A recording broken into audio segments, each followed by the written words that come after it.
السلام عليكم. شوفوا هالتحفة الفنية، شوفوا ما شاء الله. شوفوا، خلينا نشرب فنجان القهوة مع بعض ونقوم نعمل هالتحفة الفنية مع بعض. ما شاء الله، شوفوا المنظر مع فنجان القهوة يروق الواحد ويشتغل على رواق من أحسن ما يكون. أنا عندي ورق العنب، مفرزته أناني الكولا. فتحت الأناني، بلشت أفرد بالورق جهزهم للسلق. أما شو الورق قد الكف مرتين. ما شاء الله، طعمتهم والله طلعت طيبة. أنا كنت يعني تفكيري إنه كان كبير، لازم يعني قصة تنتين، لأنه طلع طعمتها طيبة. شوفوا هلأ السلق، أنا بحط العصفر على المي عشان يعطيه اللون الفاتح. شوفوا ما شاء الله، شوفوا على السلق كيف بيفتح لونهم، صار لونهم أخضر على أصفر هيك، بيعطي لون حلو. شوفوا ما شاء الله.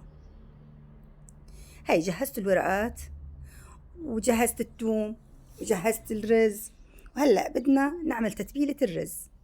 نحط اللحمة، نحط البهار، كمون، أصفر، بابريكا، فلفل، ثوم، نعناع،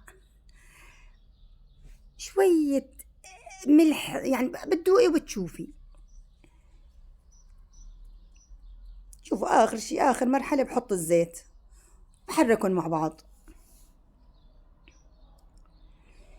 طبعا حركن منيح وبحنية، لأنه مشان الرز ما يتفتفت معاكي أو هيك، عشان كمان تتداخل كل النكهات هيك مع بعضها. شوفوا ما شاء الله. هلا بلش لفن، والله ما بياخدوا وقت. ما شاء الله على اللف من أسرع ما يكون. ورق كبير بس بده حماس فيه. شوفوا ما شاء الله قد يعملوا كمية منيحة، يعني أكتر من طبختنا ما شاء الله. شوفوا ما شاء الله. هلأ سفل الطنجرة بتحط اللي بدك إياه. أنا حطيت توم وحطيت بندورة وحطيت بطاطا وحطيت دجاج. في ناس بحطوا لحمة، في ناس بحطوا دهنين، حسب. صفيتهم بهالطنجرة. شوفوا ما شاء الله، منظرهم بجنن. شوف هي بعد ما جهزوا، حطيت لهم الماجي وحطيت لهم العصفر الكركم، شوية ملح، حطيت عليهم هالمي وحطيتهم على هالنار.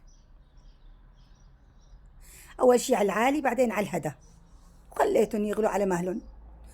خلال الفترة هاي قلت خليني فرز باقي الورق العنب اللي لفيته مع فنجان قهوة غير شكل. يا حبيباتي، أنا بطلب منكم طلب إنه تعملوا لي لايك، تعملوا لي اشتراك. اللي بيعمل اشتراك يعمل لايك، اللي بيحضر فيديو يعمل لي لايك. اللايك بيرفع الصفحة، وألف شكر إلكم. شوفوا هون جهزوا، هلأ بنسكبهم. شوفوا ما شاء الله. تشوفوا هلأ بتشوفوهن بعد ما أوجههن، وجه اللحمة وتصير المقمر من فوق. وشوفوا ما شاء الله غير شكل. شوفوهم كل حبة وأختها ما شاء الله، ولا تشوف اللحمة رايحة نيفة ما شاء الله. شوفوا هلأ ما شوفوا.